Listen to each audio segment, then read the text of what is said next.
Hi, this is Hap for Hap Around the House, and we have a problem with this Muzzelite. And this is a stock. Let me put this up here.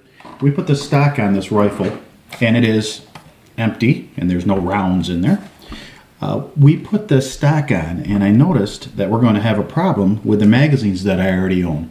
Oddly enough, Muzzelite, in the literature, put $100, well, not $100, $80 plus shipping, so who knows, it'll come close.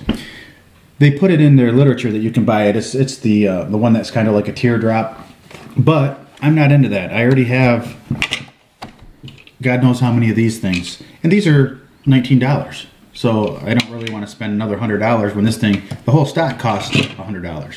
So what we're gonna do is we're gonna try something, and it might wreck it, but heck, what the heck, it'll be fun. And by the way, for this video, we're gonna throw the camera into our our custom-made camera holder hack.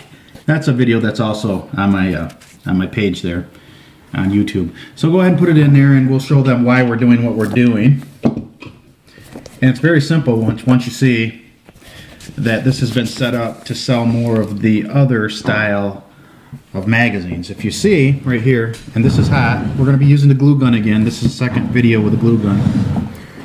So if you notice, if you try to put this in, you've got about 3/8 of an inch right here, and it hits your handle right here. So we're going to have to do something about that. What we're thinking about doing is taking this back apart and filling it in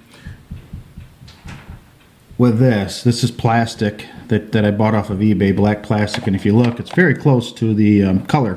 So what we're going to do is we're going to fill it in, and then we're going to cut it and shape it and make it look like crap more than likely. But my rifle, my stock, if it looks bad, I'll be fine with it. And we can always dip this too if we want to. We can buy some of the oh, I forget what it is. It's for tools. You can dip it in there, and it'll make new handles for tools. So what we're going to do right away is we are going to take the stock apart yet again. So it's very simple to take apart. That's really tight. I got just a clutch.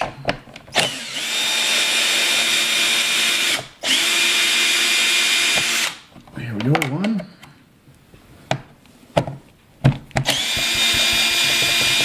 Two.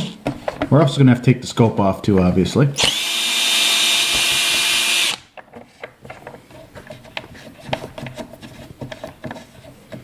What's nice about the scope is how easy it does come off. I got to hand it to Muzzelite for that they did a decent job on that. One little, it's like almost a screw. It's a bolt, but you just take that out, and then you can slide this guy right off. So that's kind of cool. And this is a different scope we put on. It's a little shorter than the other one. The other one was almost as long as the the rifle itself. So that's out. These are out. This one.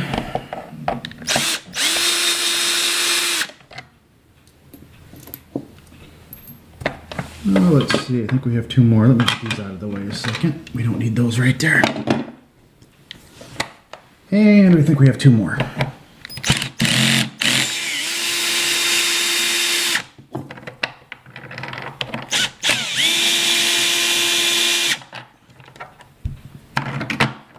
Now, I already have an idea of where I want to cut this.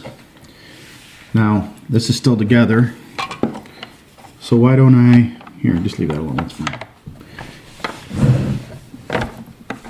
Judging from how much we have left to make that click into the mechanism here, I'm going to probably end up taking this much off. So we're going to go 1, 2, probably this third one. And maybe we'll come along and make it kind of a horn on the end there. I don't know. We'll see. But the idea here is to fill this handle in because it is just spider webbed. So we're going to get some of this plastic, and we are going to start filling her in, and then let it dry, and we'll do another video after it dries. It's going to take a while, not dry, to harden up. And also, I'm going to try my best to get that level so when it dries it doesn't dry on an angle. So we'll prop this up with this, I think, and yeah, that'll be it. So we're going to fill in, gosh, we're going to fill this one in, and this one in, I think. So it's going to take a little bit to fill her in. So here goes.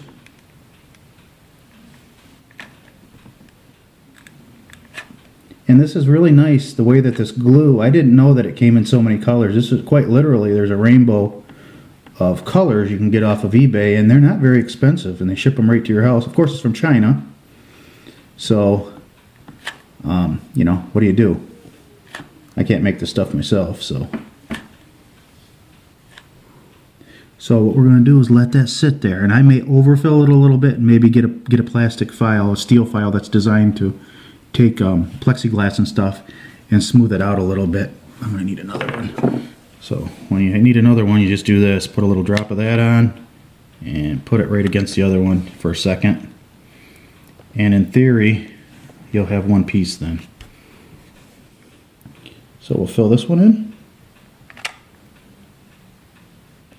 And now I've used a lot of the heat out of this heat sink in the front. Ooh, I just touched it and that's hotter than hell.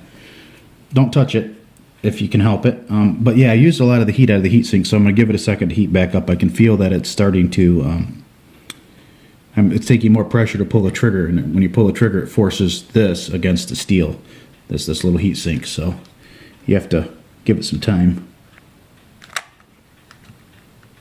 Yeah, it's still pretty cold, so.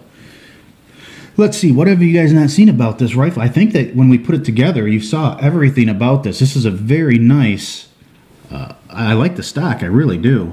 I was going to go with, what is that other one called? I don't know. You don't know what the other stock is called? The one that's more ergonomic, or a P90, was it? It was sort of like it. Yeah, like a P90. I found that one was just a little bit too short. So I wanted to kind of stick with this one. And this one was only $125 as opposed to the 200 or whatever the other one, you know.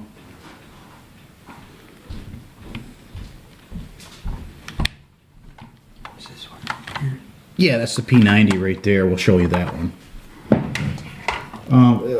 Let's see what, as a size comparison, you can see that it's shorter, but the thing is that you're still going to have the same length of barrel sticking out the end, see? So, I mean, there's only so much you can do to shorten it. And you can see where the bolt lines up. So you're still going to have a substantial amount of that sticking out the front. But maybe one of these years we'll put that stock on. I'm in no hurry. And this heat gun is in no hurry to heat up either, so see if we can get a little bit more coming out. Yeah, see, it's still, I don't know, maybe we got a problem in the delivery system here. Let's see. Yeah, it's coming out a little bit now.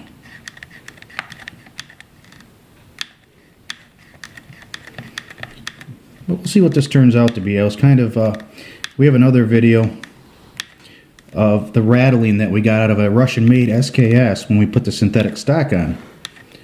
We put a synthetic stock on, and that thing was rattling bad, wasn't it? You could hear it. It was just not a very good fit on that stock. And if you get a little bit of air bubbles in there, we can always fill them in later.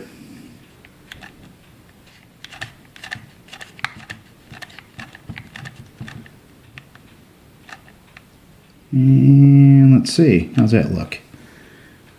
So get these spider webs all over too. I think I'm going to put a little bit more in the corners here, because there's definitely, and you will not be able to see this, I don't think, on the video, because I can adjust some lights up here, but I just don't think you're going to see it, because black on black does not come out very well in the videos. So I'm just going to put a little bit there, and I will just grind that off a little bit because it's going to be in the way. Just like that. And get that spider web out of there. Okay, well, my gosh, I think that's it. That didn't take very long. So we'll go ahead and let that cool and harden, and we'll do another follow-up video where we take the saw, and this is a little coping hand saw.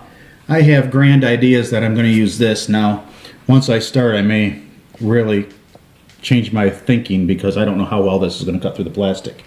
It's really designed just to do molding and to take care of anything else that you have that's kind of fine details with cabinetry. It's not really designed for plastic, but we'll give it a try. But yeah, that's it. So this is Hap for Hap Around the House. If you like our video, subscribe. Thank you.